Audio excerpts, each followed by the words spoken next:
Imagine climbing a tree in the pitch black of night, your heart pounding as the growls of a predator echo through the darkness. Below you, a lioness circles, her eyes glinting with hunger and menace. For 11-year-old Kiambwa Lekitone, this was no nightmare. It was a horrifying reality. What could drive one of nature's most majestic creatures to such a chilling attack? Today, we uncover the harrowing tale of survival, loss, and the fragile balance between humans and wildlife. You won't believe the shocking twists in this real-life encounter. Welcome to Savage Tales Animal Encounters, the channel where we dive into the raw, untamed stories of humans and wildlife crossing paths, sometimes in ways you'd never expect. From nail-biting escapes to unbelievable bonds, we explore the beauty and danger of the animal kingdom, one story at a time. Today we're taking you to the heart of Tanzania for an unforgettable tale of survival against one of Africa's most feared predators. Buckle up, it's going to be a wild ride. But before we jump into this incredible story, make sure you don't miss a single moment of these savage tales. Smash that like button if you're fascinated by the raw power of the animal kingdom. Share this video with friends who love real-life stories of courage and survival. Let us know your thoughts in the comments. What would you do in Kiambwa's shoes? And if you haven't already, hit that subscribe button and ring the notification bell so you're the first to know when a new jaw-dropping tale drops. We're all about community here, and we want you to be a part of it. Get ready to witness the untamed world like never before. This is Savage Tales, Animal Encounters, where every story roars to life.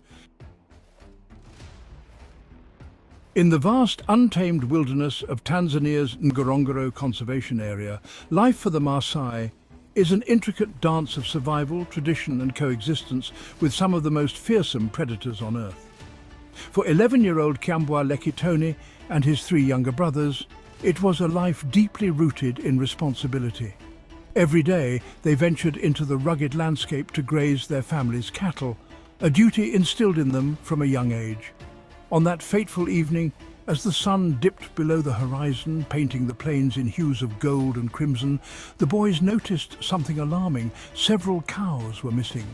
Determined to retrieve them, the brothers set out, leaving the safety of their village behind. The familiar sights and sounds of the bush comforted them, the chirping of birds, the rustle of grass in the wind, and the distant lowing of cattle. As they pressed further into the forest, the dense thickets seemed to close in around them, and the daylight faded into an eerie twilight. They followed faint hoofprints, each step drawing them deeper into the lioness's territory. Unbeknownst to them, the predator had been watching, her sharp instincts triggered by their movements. The boys' laughter and banter faded into uneasy silence as the air grew heavy with tension. The once welcoming forest now seemed hostile. Kiambwa, the eldest, noticed subtle signs that something was amiss. The scattered remains of a recent kill, the unnerving stillness of birds that had once been chirping. The boys were not alone. Their false sense of security began to waver. Shadows danced ominously among the acacia trees, and the occasional rustle of grass heightened their anxiety. Yet, driven by their mission and a sense of duty, they pushed on, unaware of the danger lurking nearby. As night fell, the forest came alive with the sounds of nocturnal creatures. The boys huddled closer, their voices barely above a whisper, as they debated whether to turn back or continue searching. Just as they decided to press on, a faint growl rumbled in the distance, a sound so low and menacing that it sent shivers down their spines. Kiambwa instinctively froze, his eyes scanning the darkening forest. "Did you hear that?" he whispered. His brothers nodded, their wide eyes betraying their fear. They quickened their pace, hoping to escape whatever was stalking them, but it was too late. And then, in the stillness of the night, it happened. A flash of movement, a growl that reverberated through their very bones, and a predator's silhouette emerging from the shadows. The forest erupted in chaos. Before the boys could react, the lioness lunged forward, her powerful frame breaking through the underbrush with terrifying speed. Her amber eyes locked onto her prey, and her deafening roar shattered the night's uneasy silence. Kiambwa barely had time to shout a warning before the lioness was upon them. She leaped at the youngest brother, her claws extended, slamming him to the ground with bone-crushing force. Her powerful jaws clamped down on his throat in a blur of merciless precision. The boy's cries were cut short, replaced by the chilling sounds of the predator's growls and the muffled crunch of bone. The other brothers screamed in terror, their voices drowned by the lioness's guttural roars. Kiambwa's instincts took over as he grabbed a stick and swung it desperately, shouting to distract the lioness. But his efforts were futile. The predator turned her attention to the second boy, pouncing with brutal efficiency. Her jaws closed again, silencing another life as the forest bore witness to the unimaginable horror. Blood soaked the grass beneath the brothers, the metallic scent mixing with the earthy smells of the wilderness. Paralyzed by shock, the third brother stumbled backward, his face frozen in fear. The lioness, sensing his hesitation, moved with lethal precision. Kiambwa could only watch in helpless despair as the predator claimed her third victim. The cries of his brothers faded into silence, leaving him utterly alone in the deadly night. Kiambwa, his survival instincts heightened by pure adrenaline, scrambled toward the nearest acacia tree.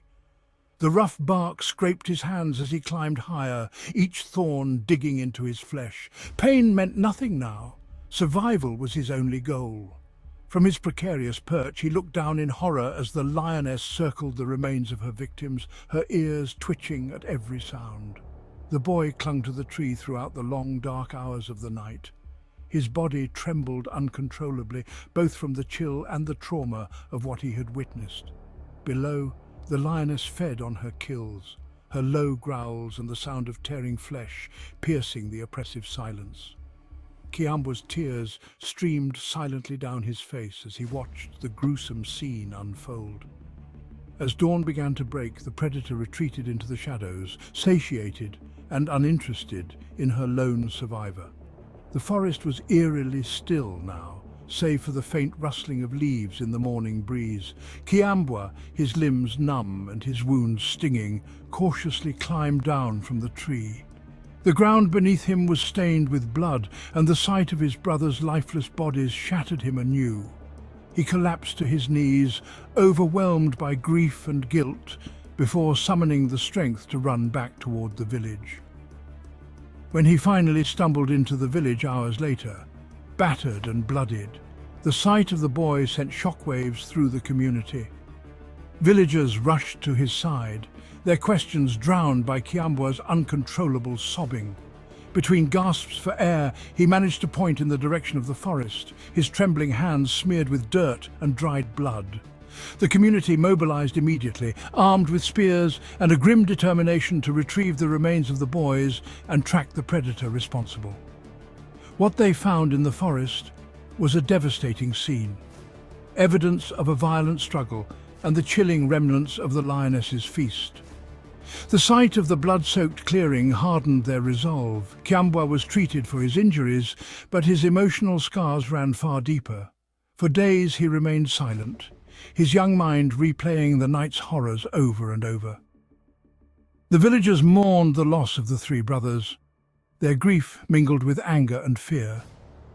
Many blamed the increasing human-wildlife conflicts for the tragedy, pointing to the encroachment on natural habitats and the failure of conservation groups to protect local communities.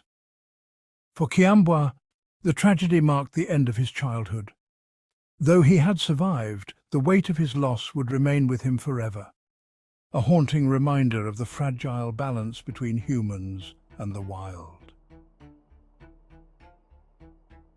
Thank you for joining us on this harrowing journey into the untamed wilds of Tanzania. Stories like this remind us of the raw and unpredictable power of nature and the delicate balance we must maintain to coexist with it. Kiambwa's resilience and heartbreaking loss are a powerful testament to the courage it takes to live on the edge of the wild.